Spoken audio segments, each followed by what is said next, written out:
नमस्ते दोस्तों, अभीज money magnet में आपका स्वागत है। यहाँ हम पर्सनल फाइनेंस के बारे में चर्चा करते हैं। समझो आपको कुछ इन्वेस्टमेंट करना है और वो इन्वेस्टमेंट अपना कितने साल में कितना होने वाला है ये आपको पता है। ये थॉट ही आपको अपने इन्वेस्टमेंट में डटे रहने को प्रोत्साहित करता है और इससे आप अपना फाइनेंशियल प्लानिंग अच्छी तरह से करते हैं। इस वीडियो में हम बेसिक फाइनेंस के 4 रूल्स को डिस्कस करेंगे जिससे आपका पैसा बढ़ सकता है या आपका पैसा घट भी सकता है।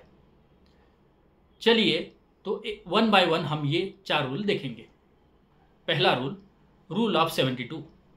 रूल ऑफ 72 ये दर्शाता है कि आपका पैसा कितने साल में 2 गुना होगा।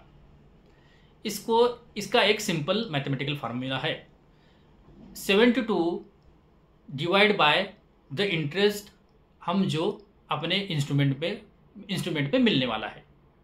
इसको सिंपल एग्जांपल से समझते हैं। अगर आपने अपना पैसा एफडी में जमा किया है, उसको 7% इंटरेस्ट मिलता है, तो हम 72 को 7 से डिवाइड करेंगे, उससे जो ईयर्स आता है वो आता है 10.3 ईयर्स। सो 7% से अपने को 10.3 ईयर्स में अपना पैसा डबल होगा। Rule number 2, rule of 114। 114 rule ये दर्शाता है कि आपका पैसा कितने साल में 3 गुना होगा। इसका सिंपल मैथमेटिकल फॉर्मूला है 114 डिवाइडेड बाय द इंटरेस्ट जो आपको इंस्ट्रूमेंट से मिलने वाला है। एक एग्जांपल से समझ लेते हैं कि आपको एफडी में 7% इंटरेस्ट मिल रहा है, तो 114 डिवाइडेड 7 ये जो आता है ये 16 आता है। तो ये जो 16 है ये इतना 16 साल में आपका पैसा 3 गुना होने वाला है। अभी तीसरा नियम है 144 का नियम। 144 ये दर्शाता है कि आपका पैसा कितने साल में 4 गुना होने वाला है।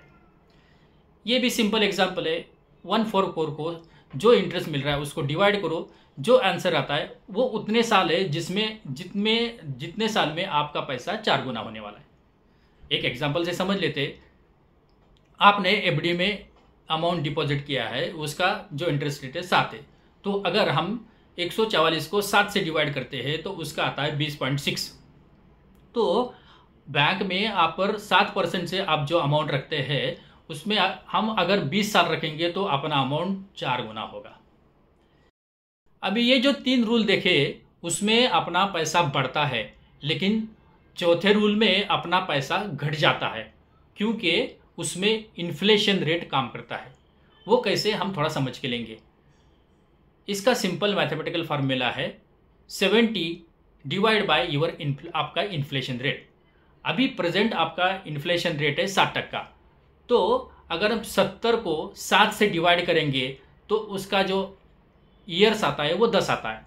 इसका मीनिंग ये है कि हमारा जो कॉर्पस है, मान लो अपने पास अभी 1 करोड़ है, वो 1 करोड़ रुपया हमारा 10 साल के बाद आधा बोले तो 50 लाख होने वाला है।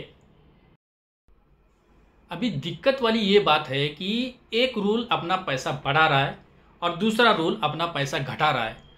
तो हमें अभी स्मार्ट इन्वेस्टर बनना पड़ेगा जो हमारा पैसा घटने से बजाय बढ़ा देगा।